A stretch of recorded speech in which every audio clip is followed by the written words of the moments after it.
Mythbuster, the story of Jonah. What type of fish that could swallow a man?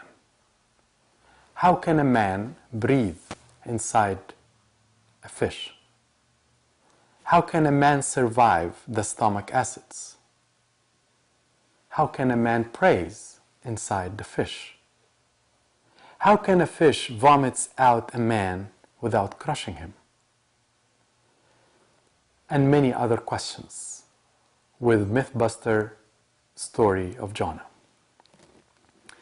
If you have listened last time, we said there are 3 specific conditions scientists have thought they must be fulfilled for this fish to be the right candidate as a sea creature swallowing Jonah. Big mouth without teeth, able to swallow. Very large or big stomach or throat, living in the Mediterranean Sea. One of the very important suspects we mentioned last time was the sperm whale. There are other suspects, but one on the top of this list that we would like to discuss today, that the scientists have thought of it, is the white shark.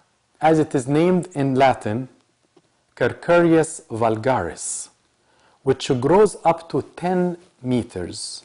This shark often swallows its meal without chewing it, lives in the Mediterranean Sea, where Jonah was allegedly swallowed. There was a Phoenician company for whaling based in the port of Joppa, where Jonah embarked on the boat trip. A 19th century scholar, his name is Mr. E.B. Pusey, in 1886 cited examples of people found dead in the stomachs of white sharks. In one instance, a stomach contained a reindeer without horns, and in another, a horse. Robinson, a marine scientist in San Diego Park, mentioned that he saw a photograph of a great white shark opening its mouth, and in it there was a whole blue shark, and you could see the head of the 6-foot blue shark, so it could easily swallow a man.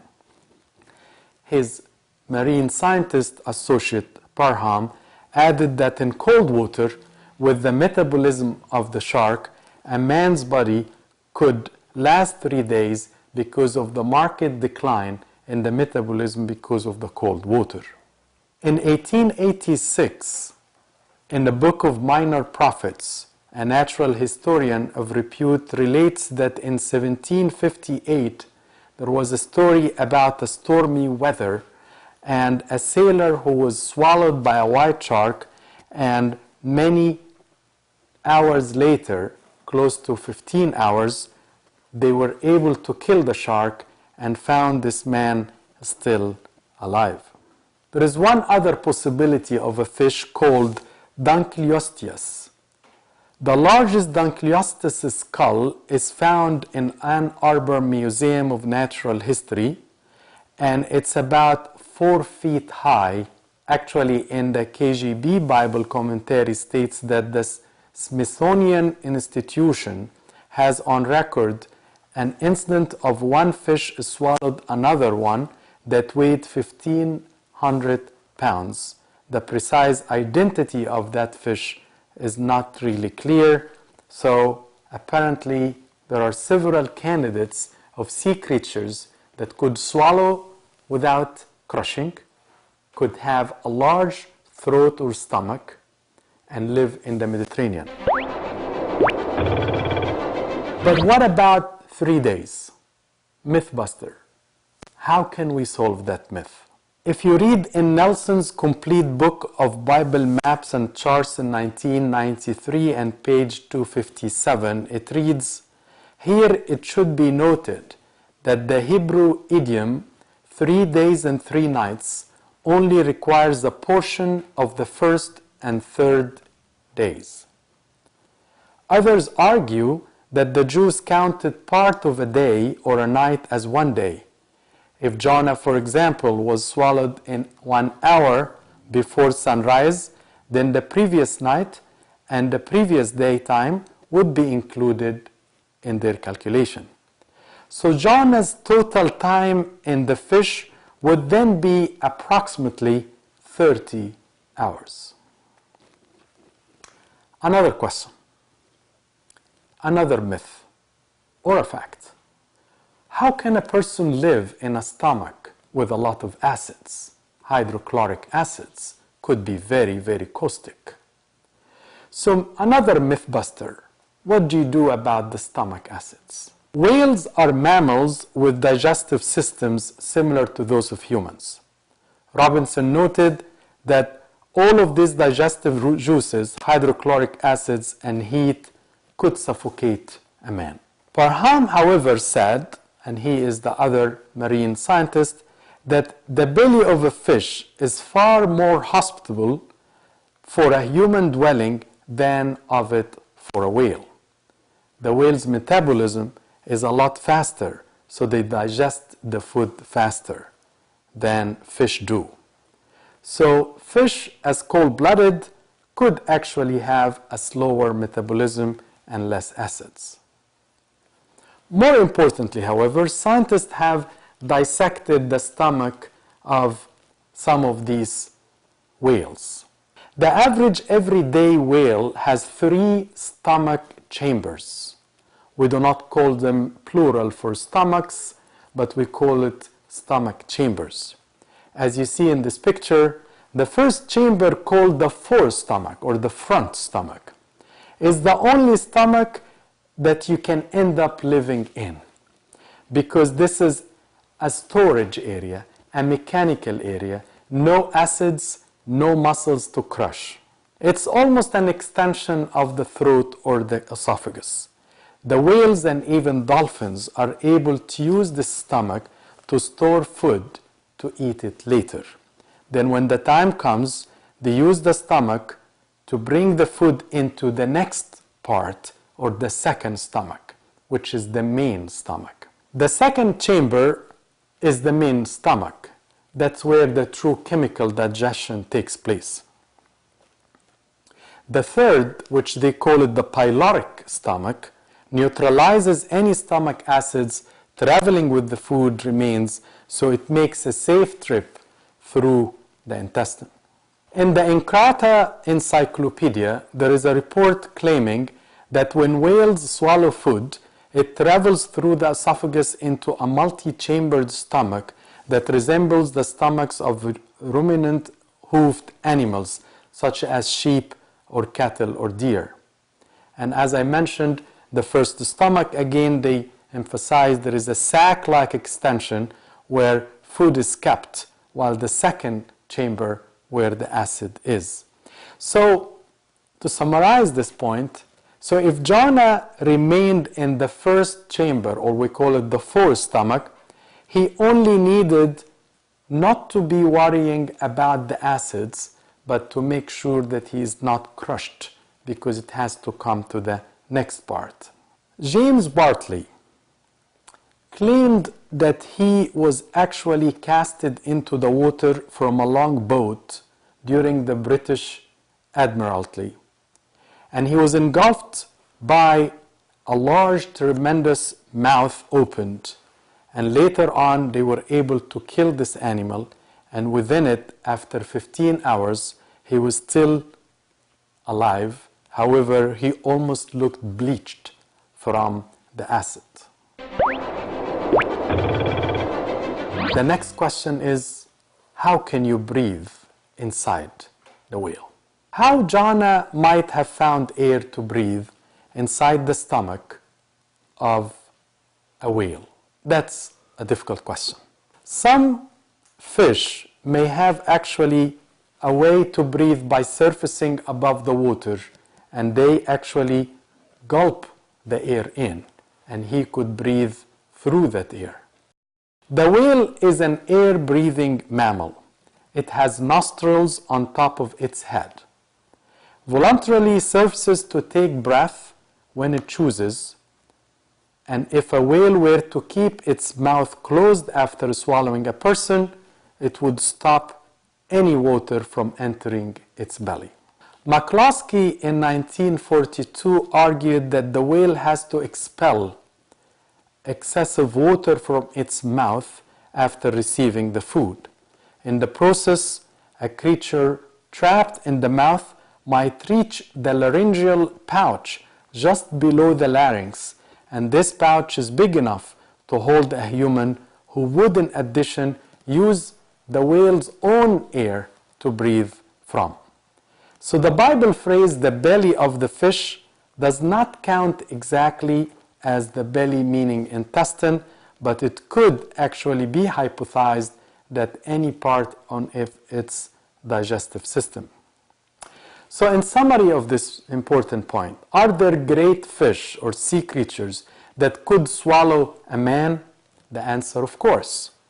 Especially that we have seen the white shark or the sperm whale, or maybe other examples, that has no teeth, can swallow without digesting, and can keep a person in a storage area like the forestomach, can live in the Mediterranean Sea, and finally can vomit that creature.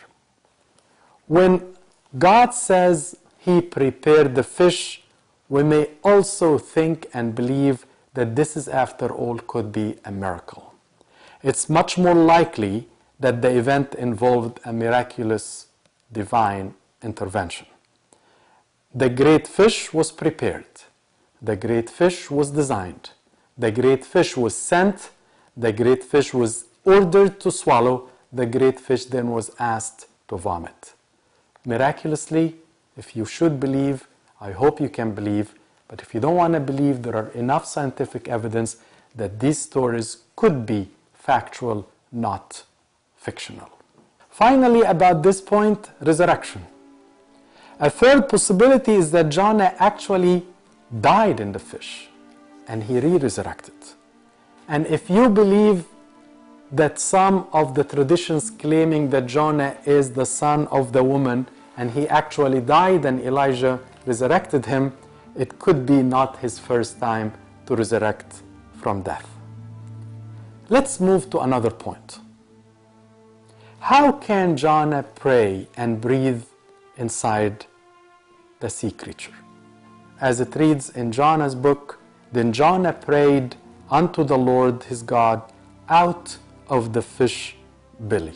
This is also implied by Jonah's praying that he said out of the belly of hell, which in other translation called Sheol, S-H-E-O-L, which is the place of the departed spirits. I cried and you heard my voice, Jonah 2:2. And by him praying inside and then coming out to Nineveh, that by itself could have added a lot to his testimony in front of the Ninevites, for them to believe after a very short sentence, your town will be burnt. Probably the reason that he was coming from a miraculous interventional, that he survived the 3 days and he was praying throughout. As we read, for word came unto the king of Nineveh, and he arose from his throne. He laid his robe from him, covered himself with sackcloth, and sat in ashes. We read in Jonah's prayer in chapter 2, weeds were wrapped about my head at the roots of the mountain. You hurled me into the depth, into the very heart of the seas, and the currents swirled about me. All your waves and breaker swept over me. This language, all scientists agreed that this is what happened in the depth of the ocean.